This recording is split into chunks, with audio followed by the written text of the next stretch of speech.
Hello everyone, hope you all are doing good in your studies. तो आ गया है part 51 staff nurse exam preparation. तो मैं 50 वीडियोस ऑलरेडी बना चुकी हूँ। हम कर रहे हैं नॉर्सेट 5 की तैयारी।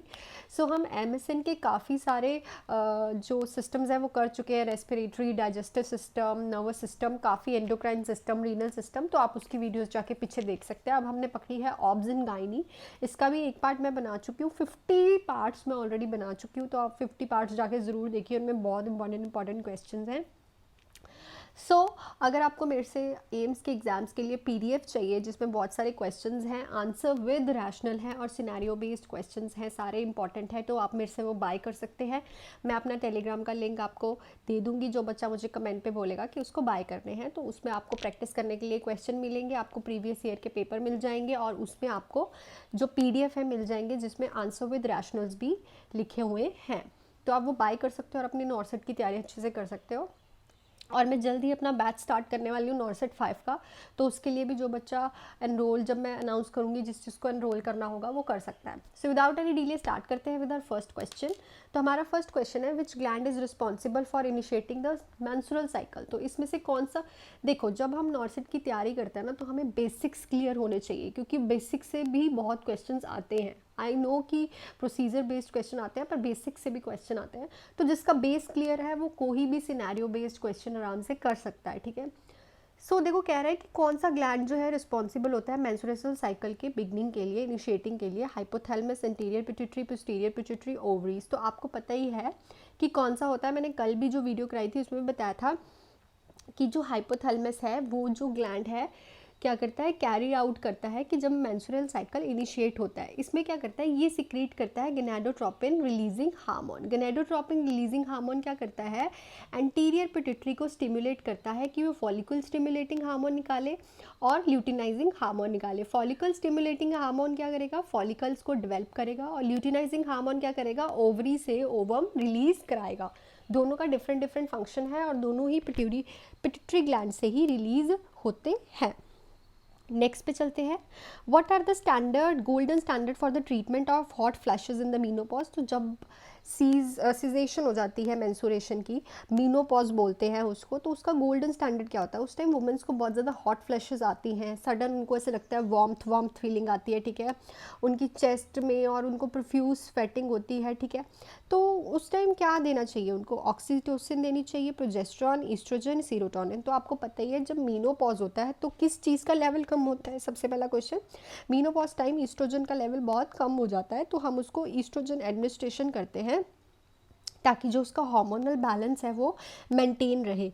ईस्ट्रोजन जो है बहुत ज़्यादा इंपॉर्टेंट है मीनोपॉज के बाद हार्मोनल रिप्लेसमेंट थेरेपी लेने के लिए, ठीक है। नेक्स्ट पे चलते हैं, the client is not willing to take a hormonal replacement therapy after menopause to manage the age related problems.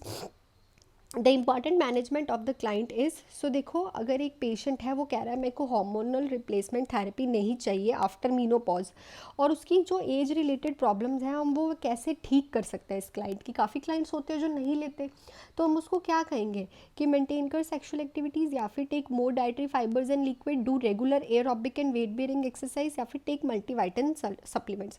तो ऑब्वियसली हम उसको क्या कहेंगे कि तो चलो अगर तुम्हें हार्मोनल रिप्लेसमेंट थेरेपी नहीं लेनी तो तुम साथ के साथ मल्टीविटामिन सप्लीमेंट्स लेते रहो, जिससे तुम्हारी अदर एज रिलेटेड ऑस्टियोपोरोसिस होता है, बोन वीक हो जाती है, ठीक है, पेशेंट में, और ये हॉट फ्लैशेस आते हैं, ठीक है, उनका बहुत ज़्यादा फ्लक्चुएशंस हो जाती हैं, इसलिए उनको मल्टीविटामिन्स के सप्लीमेंट्स लेने के लिए कहा जाता है कि अगर तुझे हार्मोनल रिप्लेसमेंट थेरेपी नहीं लेनी तो तू मल्टीविटामिन्स के सप्लीमेंट साथ के साथ लेते रहो।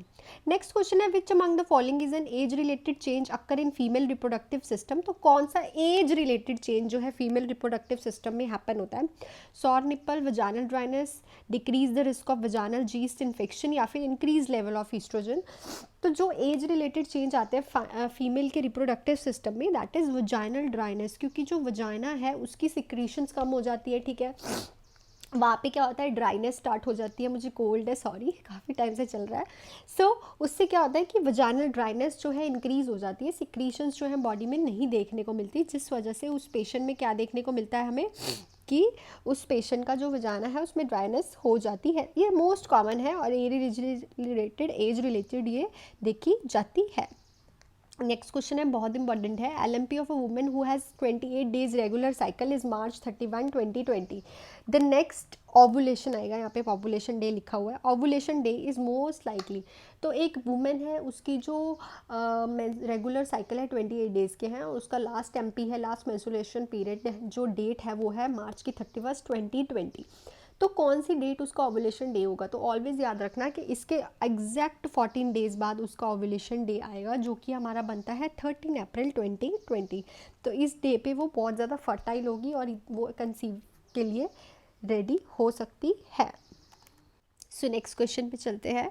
The type of pelvis in which the feature or heart shaped brim narrow fore pelvis with prominent ischial spine are supra pubic angle is less than 90 degree. तो कौन सा पेल्विस होता है जिसका जो हार्ट शेप्ड ब्रिम होता है, जो ब्रिम होता है ना उसका ऐसा देखने को मिलेगा आपको पेल्विस का, ठीक है, और जो उसकी फोर पेल्विस है वो नैरो होता है, और उसकी जो इस्चियल स्पाइन्स हैं वो आपको प्रोमिनेंट देखने को मिलती है, और उसका जो सुप्राप्यूबिकल एंगल होता है वो 90 डिग्री से कम होता है। तो गायनाकॉइड, एंड्रॉइड, एंथ्रोपॉइड या फिर प्लेटेलॉइड पेल्विस, तो कौन सा ऐसा पेल्विस है जिसमें ये सब फीचर्स देखने को मिलते हैं?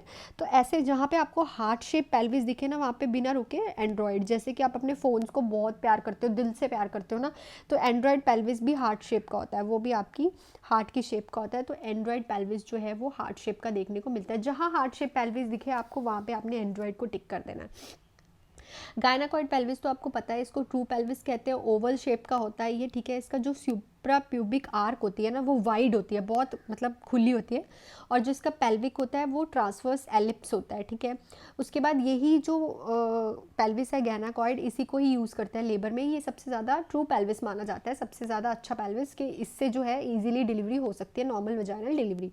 जो एंथ्रोपॉइड पेल्विस होता है उसका जो ओवल शेप का होता है इनलेट, और जो उसका ब्रिम होता है ना वो इंटीरियर पोस्टीरियस एलिप्स होता है। जो उसका सुप्राप्यूबिकल आर्ट होती है ना वो स्लाइटली नैरोड होती है, जो कि वहीं पे तो आके बेबी के जो हेड ने या स्टक को ना, अगर वो ही नैरो हो गई सुप्राप्यूबिक आर्ट, तो वहाँ से जो है नॉर्मल वजाइनल डिलीवरी जो नहीं देखने को मिलती। और जो पेटेलॉइड पेल्विस होता है वो, उसका इनलेट जो है बिल्कुल फ्लैट होता है, उसका जो सेक्रम है वो बहुत प्रोमिनेंट होता है, और उसकी भी किडनी शेप की जो है वो ब्रिम होता है किडनी शेप का, उससे भी बेबी का निकलना बहुत मुश्किल होता है। इसलिए जो गायनाकॉइड पेल्विस होता है उसी को ही जो प्रेगनेंसी का परफेक्ट पेल्विस माना जाता है। नेक्स्ट है, nurse is caring for a pregnant client, the client is taking an iron supplement, what should this client drink to increase the absorption of iron. तो आयरन के ऑब्जॉर्प्शन के लिए वो ड्रिंक क्या करेगी? एक क्लाइंट है, प्रेग्नेंट है, वो आयरन ले रही है, तो उसको कौन सा ड्रिंक लेना चाहिए ताकि आयरन जो है अच्छे से ऑब्जॉर्ब हो? Cup of hot milk, sorry hot coffee, a glass of milk, a glass of orange juice, antacid solution. So obviously vitamin C लेना है हमें, तो विटामिन सी हमें कहाँ से मिलेगा? ग्लास ऑफ ऑरेंज जूस से, क्योंकि विटामिन सी क्या करता है? अच्छी ऑब्जॉर्प्शन करता है आयरन की। नेक्स्ट पे चलते हैं। A uterus has already risen out of a pelvis and is experiencing further growth into the abdominal area at, तो जब प्रेगनेंसी में यूट्रस जो है पेल्विस से थोड़ा सा ऊपर आ जाता है और अब्डोमिनल एरिया पे जाने स्टार्ट कर देता है, वो कौन से वीक पे करता है? 8th वीक पे करता है, 10th पे, 12th पे, 18th पे। सो देखो जो 12th वीक होता है ना प्रेगनेंसी का, आफ्टर 3rd मंथ जो है तुम पालपेट कर सकते हो यूट्रस को अपनी सुप्राप्यूबिक बोन के ऊपर, ठीक है। वहाँ पे तुम्हें जो है पेल्विस, सॉरी जो यूट्रस है वो देखने को मिलेगा। वहाँ पे जो पेल्विस है वो पेल्विक ऑर्गन से सॉरी बाहर निकल के वो एब्डोमेन में आना स्टार्ट हो जाता है कि तुम उसे पालपेट कर पाओ सिम्फाइसिस प्यूबिक पे, ठीक है। तो याद रखना 3rd मंथ के बाद। When the ordinary stethoscope the fetal heart sound can be detected earliest between how much week of pregnancy, तो जब तुम स्टेथोस्कोप से FSH चेक कर पाओ बच्चे की हार्ट बीट, वो कौन से वीक पे कर पाते हो? 6 से 8, 18 से 20, 24 से 26 या फिर 8 से 10। सो उस बच्चे की तुम हार्ट बीट जो है प्रॉपरली, ये एम्स में क्वेश्चन आ रखा है, आई थिंक भोपाल में एम्स में क्वेश्चन आ रखा है ये, तो कब चेक कर सकते हैं? 18 से 20 वीक्स में, मतलब 3.5 से 4 महीने में जब बच्चा हो जाता है वूम में, तो उसकी जो है हम स्टेथोस्कोप से इजीली है हार्ट बीट जो है वो चेक कर सकते हैं फीटल डॉपलर से, ठीक है। नेक्स्ट पे चलते हैं। A positive over the counter pregnancy test is considered as, तो जो HCG वाला टेस्ट करा जाता है ना, पॉजिटिव ओवर द काउंटर, जो यूरिन से किया जाता है, प्रेगनेंसी किट्स होती है उनसे, तो उनको हम किस में कंसिडर करेंगे, possible sign of pregnancy, presumptive, probable या फिर पॉजिटिव साइंस ऑफ प्रेगनेंसी। तो इसको हम जो है जो ये वाला जो साइन होता है ओवर द काउंटर, इसको हम प्रॉबेबल साइन कहते हैं। प्रॉबेबल मतलब 50-50 चांसेस कि जो पेशेंट है वो प्रेग्नेंट है। तो इसमें प्रॉबेबल साइंस ऑफ प्रेगनेंसी में कौन से आते हैं, एक तो गूडल साइन आ जाता है, चैडविक साइन आ जाता है, ठीक है, हैगर साइन आ जाता है, यूरिन सैंपल्स आ जाते हैं, बैक्स्टन हिक्स कॉन्ट्रैक्शन आ जाती है और ब्लॉटमेंट आ जाती है, ठीक है। इनको हम प्रॉबेबल साइंस में बोला जाता है। So this is all about this video. वो साइंस मैं आपको नेक्स्ट वीडियो में कराऊंगी, डोंट वरी अबाउट इट। मैं हर एक क्वेश्चन जो है कैरी आउट करूंगी इसमें, ताकि आपके बेसिक्स भी है क्लियर हो जाए। सो अगर आपको PDF भी लेने हैं तो आप मेरे से बाय कर सकते हैं, बहुत सारे क्वेश्चन है, आपको सब्जेक्ट वाइज क्वेश्चन मिल जाएंगे उसमें। So thank you for watching this video. अगर वीडियो अभी तक देख रहे हैं तो please hit the like button and subscribe to my channel and share with your friends and fellows. So thank you so much and do hard work.